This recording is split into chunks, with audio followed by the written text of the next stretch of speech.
Malaysian dream, lost in Hokkaido. Hi, what's up? It's me. So what are you looking at? Yeah, it's my hair. I've been concerned about my receding hairline and thinning hairs. It would probably be designated as an endangered species within a few years. Whenever I see bright blue sky, it reminds me of UFO.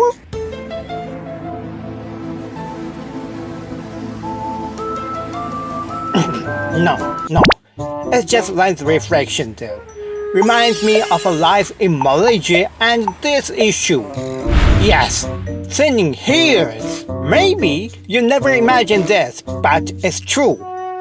I've seen some cases of Japanese guys talking about their hairs in Malaysia. The thing is that not a small number of Japanese people feel that their hair is becoming thinner while in Malaysia. Did you know that? I have no idea if this phenomenon is scientifically true, but surely this mystery exists. And I face the same problem. Okay, let's dig it deeper today. Malaysian dream, lost in Hokkaido. Yes, some Japanese people complain that they are becoming bald while in Malaysia. This is my photo that I took when I was a high school student. My hair was like a jungle. And this is the one which gave me a shock the most in Malaysia. Look, it looks baldly worse than ever now. What was going on in Malaysia? I'll set up a few hypotheses. Let's find out one by one. Number 1, because of sunlight. This is one of the most impressive photos that I took at my previous condo in Sbanjaya. You can never guess why I took this. This is just a traffic cone that you can see anywhere. But it caught my eyes. Look carefully. It was a sunny day, but there was no shadow. Strong sunshine, but no shadow. It never happens in Japan, that's why. See? This is so-called the common sense of Malaysia as lack of common sense in Japan. Anyway, wherever I went, I always felt it's too bright. And even when looking in a mirror at Tandas, it was mind-boggling. My head was lit up too much. And optically, it showed my hair thinner than it actually was. This is one of the thinkable reasons. What do you think? Next one. Inexperienced skill of Malaysian Berbers to bald hairs. Please don't get me wrong, I don't mean that the skill of Malaysian Berbers was poor.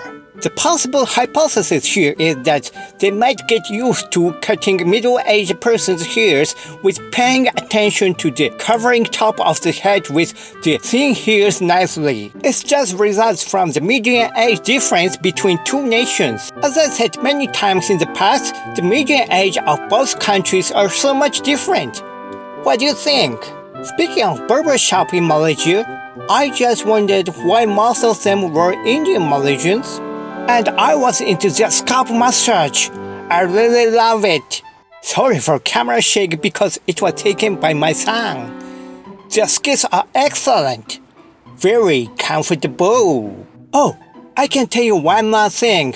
In Japan, when you Google Indian plus baldness, see? No Indian baldness comes up on the top. Did you know that? Yes, some Japanese know there are few bald people among Indian society, and we have a purely intellectual interest in this matter. Number 3, product lineup for hair care. In Japan, drugstores have abundant selection of hair care products for those who have problems of their thin hairs, such as hair growth tonic spray, shampoo, and special combs. In spite of our population decrease, our hair care market reaches 20 billion ringgit a year in sales, and still levels off or even slightly grows each year. However, in Malaysia in 2015, I had a tough time in finding these product lineups. It's maybe because of the difference in customer age segment between of the two nations and import regulations on aerosol can sprays. Anyway, their local Malaysian companies please send more projects in this field for my stay in Malaysia again. Finally, humidity.